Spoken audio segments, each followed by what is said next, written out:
What's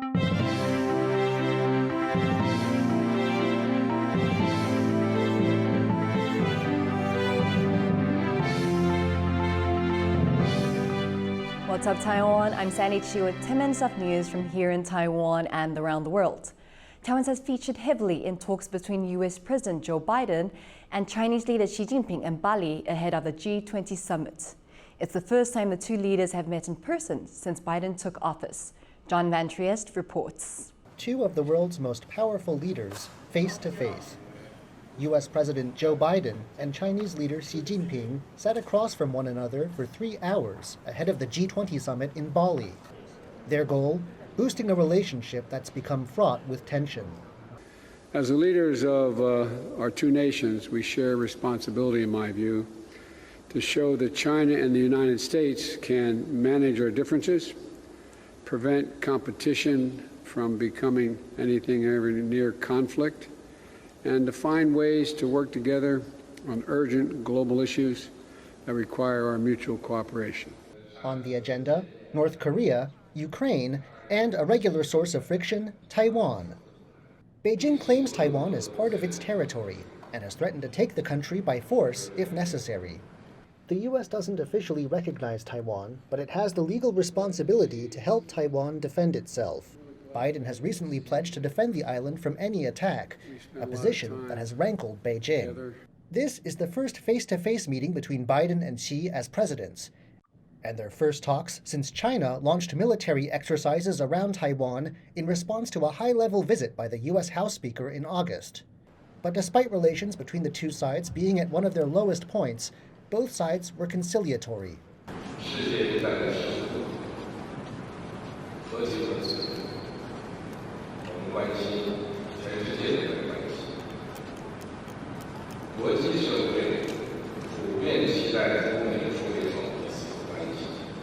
Despite predictions from U.S. officials that China may be speeding up plans to take Taiwan, and Xi describing Taiwan as a red line, Biden has expressed confidence that the status quo will hold. And I do not think there's any imminent attempt on the part of China to invade Taiwan. And I made it clear that our policy on Taiwan has not changed at all. It's the same exact position we've had. I made it clear that we want to see cross-strait issues peacefully resolved, and so it never has to come to that. Biden said the meeting had not resolved the many points of friction in U.S.-China ties, but he said that two sides will set up a dialogue mechanism for resolving issues. And with U.S. Secretary of State Antony Blinken set to travel to China soon, there are signs tensions may be cooling for now. Howard Jung and John Van Trieste for TaiwanPlus. The president of the Pacific island nation of Nauru, Russ Joseph Kun, is in Taiwan on a 6-day state visit.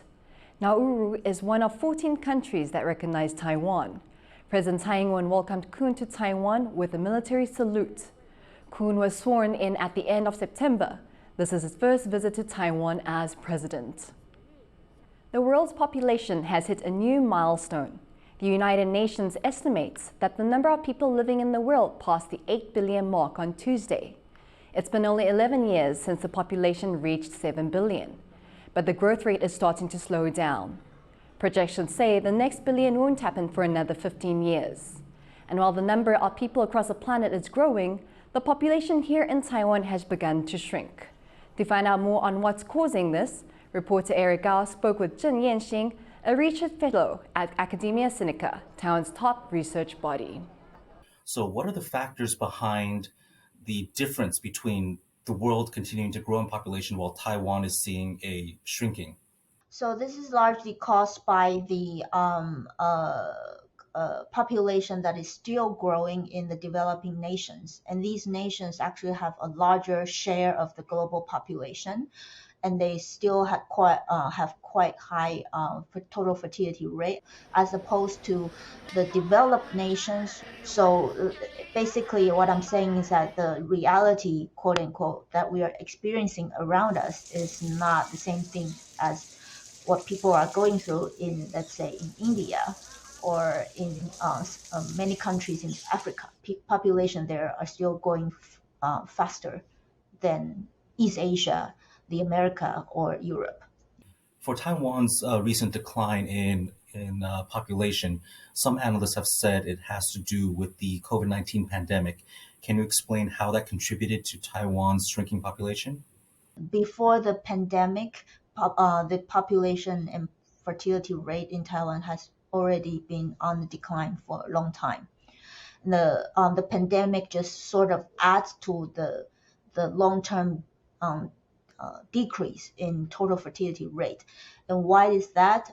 Because when people are faced with uncertainties, often they postpone or they avoid from having more children, postpone their fertility plan. But you see that across the globe, in Europe, in the US, and in Taiwan, all these countries that went through the pandemic all have lower fertility than the level they experienced prior to the pandemic. Here in Taiwan, when we talk about the shrinking and aging population, one of the top concerns is economic, that we'll have a smaller workforce in the future.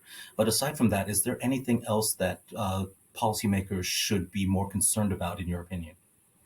We're going to see a shrinking share of the youth population or young adult population in the coming decade, and a growing share of the older or senior or the elderly population.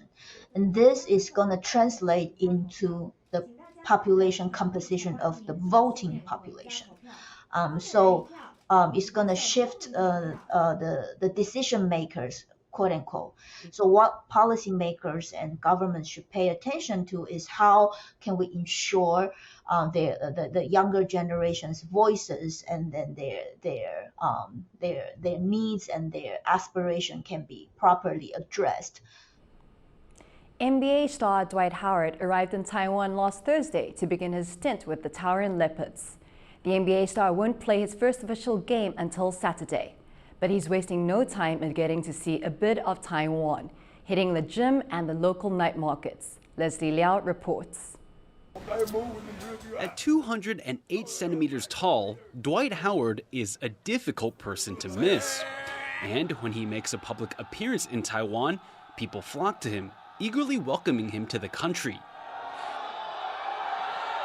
Howard had been one of the National Basketball Association's most prolific players, becoming an NBA champion and 8-time All-Star in his 18-year career.